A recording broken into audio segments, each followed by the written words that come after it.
हम उम्मीद करते हैं कि हिंदू मुसलमान में एडजस्टमेंट बना के, फैसला संतुलन बना के,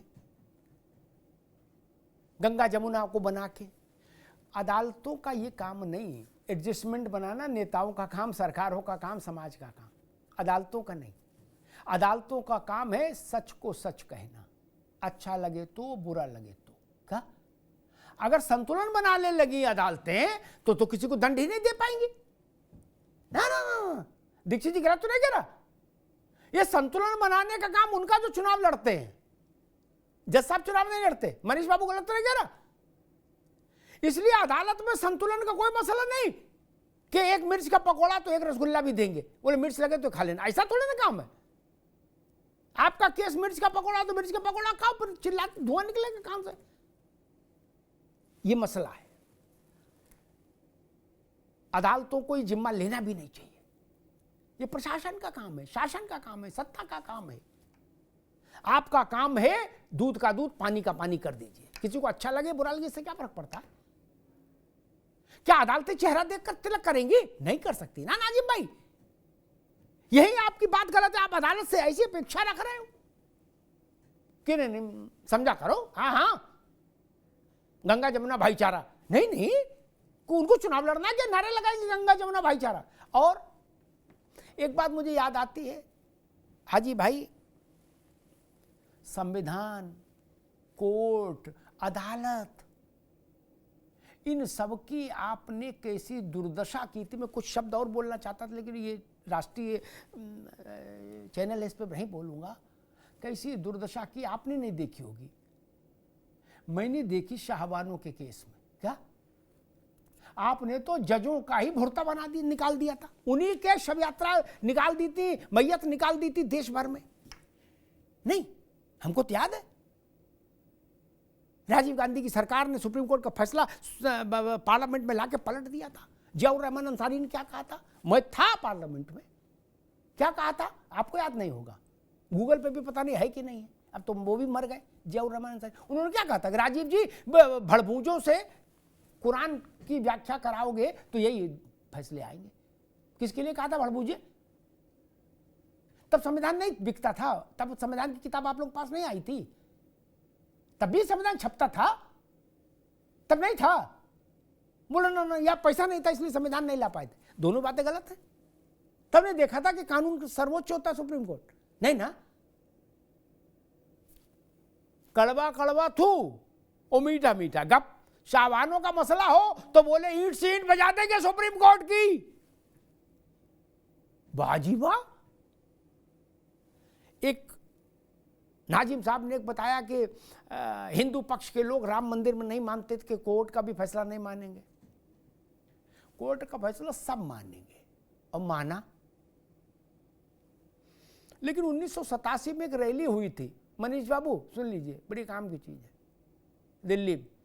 उसमें आज के जो जामा मस्जिद के इमाम हैं, इनके अब्बा आए थे, अब्दुल्ला बुखारी।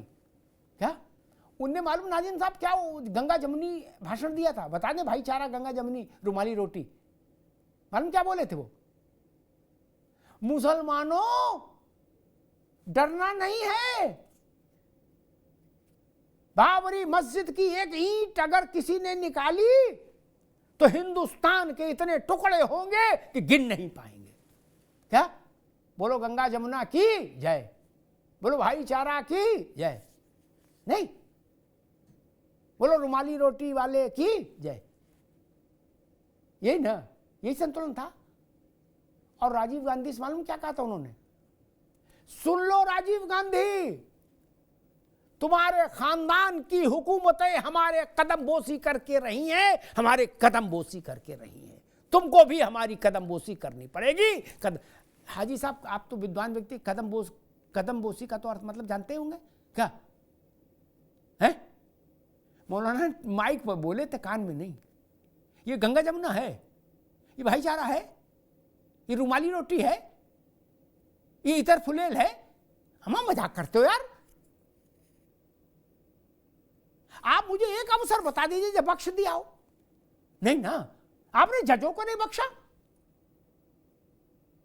शाहबानों के लिए फैसला देने वाले जजों के लिए प्राण संकट में डाल दिया आप लोगों ने। तब ये नहीं दिखाई दिया। एक बात आई कि राजाओं ने विरोध नहीं किया। मथुरा में जाट राजाओं ने बरसों बरस मुगलों की सेनाओं पर, वहां जो पोस्टेड रहते थे कोतवाल दरोगा मथुरा में, उन पर हमले किए बरसों बरस, दशकों दशक। किसने नहीं किया? अयोध्या में राम जन्म स्थान पर बाबरी मस्जिद तामीर होने के बाद से लेकर और वो राष्ट्रीय विषय बनने तक 1.25 लाख लोगों की कुर्बानी हुई, की शहादत हुई थी। 1.25 लाख लोगों का बलिदान हुआ था। बिना युद्ध क्या हो गया? कौन सी किताब पढ़े हो भैया?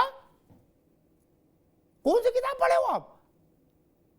आपने फाहियान को नहीं पढ़ा, आपने ह्वेनसांग को नहीं पढ़ा, आपने विदेशी उन इतिहासकारों को नहीं पढ़ा जो उस दौरान भारत आए, उनको नहीं पढ़ा आपने।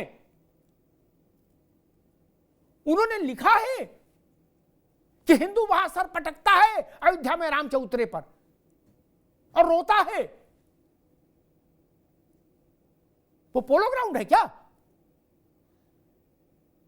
वो आपने नहीं पढ़ा। आप रामायण में खोज रहे हो अटाला मस्जिद। गजब बात है। रामायण इतिहास की किताब नहीं, जो इतिहास की किताबें हैं वो आप पढ़ना नहीं चाहते। संभल में मुरादाबाद गजेटियर एक सरकारी दस्तावेज है, कई वॉल्यूम्स हैं उसके, उसको पढ़िए। उसमें सब चित्र दिए, सब नक्शा दिए, सब फोटो दी कि ये हरिहर मंदिर था, सब दिया है। पढ़ लीजिएगा, गूगल पे भी मंगवा लीजिएगा, प्रिंट है, पैसा दे के मंगवा लीजिए, उसमें घर में रखिए। तब आप मुझसे कहोगे नहीं वो तो ठीक है, लेकिन उस जब संभल का मसला, तो संभल में गुलशन बाबरा भी इस उपन्यास लिख रहे थे, उन्होंने अपने उपन्यास में क्यों नहीं लिखा? अरे इसकी जिम्मेदारी हम लेंगे कि नहीं लिखा?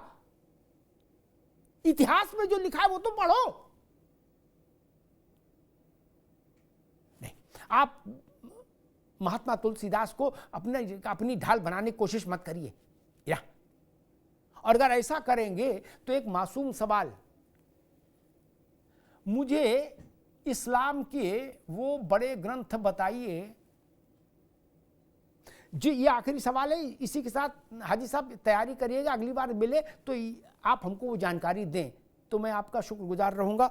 मुझे इस्लाम के वो बड़े धार्मिक ग्रंथ बताइए, धार्मिक ग्रंथ बताइए जिसमें बाबरी मस्जिद का जिक्र हो, जिसमें मथुरा के ईदगाह का जिक्र हो, जिसमें संभल की शाही मस्जिद का जिक्र हो, जिसमें नूर मस्जिद फतेहपुर का जिक्र हो जिसको आज गिराया गया है, जिसमें अटाला मस्जिद का जिक्र हो। मुझे बता देंगे तो मैं आपकी बात मान लूंगा। धार्मिक ग्रंथ बता दीजिए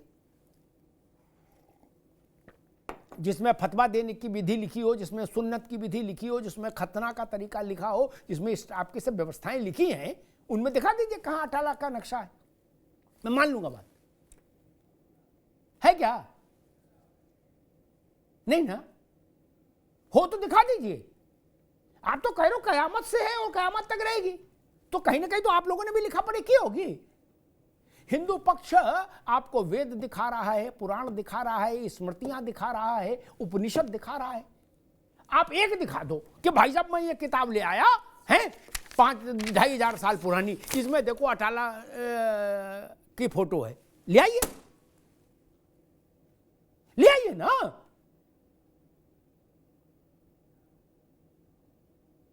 पूरे अयोध्या में, अयोध्या कोई पूरे विश्व में दूसरी नहीं, मथुरा पूरे विश्व में दूसरा नहीं, महादेव की काशी पूरे विश्व में दूसरी नहीं। क्या किसी ने कभी क्लेम किया कि कृष्ण वहां नहीं जन्मे थे? क्या किसी ने कोई क्लेम किया पूरे विश्व में कि राम अयोध्या में नहीं जन्मे?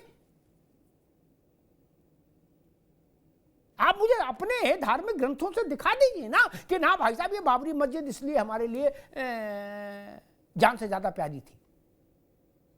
उसका जिक्र कहीं नहीं। इस्लाम के पैदा होने से पहले जो इतिहासकार भारत आए उन्होंने किसी मस्जिद का जिक्र नहीं किया, क्योंकि तब इस्लाम ही नहीं था। हाजी साहब, ये अभी बहुत कम धर्मों की उम्र जितनी होती ना, उस हिसाब से इस्लाम अभी बहुत ताजा धर्म है। क्या उसकी उम्र भी बहुत ज्यादा नहीं, 1500 साल 1400 साल, इतना ही है खेल। इससे हमारे पास तो इससे 3 गुने पुराने समय के शास्त्र हैं, वेद हैं। ये बात ध्यान रखिए। और एक बात मैं कहूंगा कि तुलसीदास जी को मुझे लगता है अब आगे शायद इस तरह की बहसों में कभी नहीं घसीटा जाएगा।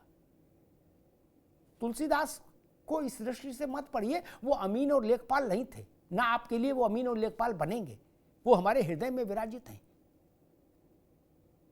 वो राम की कथा दे गए, वही अब वो अद्भुत है, अनमोल है। आप उस समय के विदेशी इतिहासकारों को पढ़िए जो भारत आए थे, वो आपकी आंखें खोलेंगे, हमारी आंखें खोलेंगे। धन्यवाद।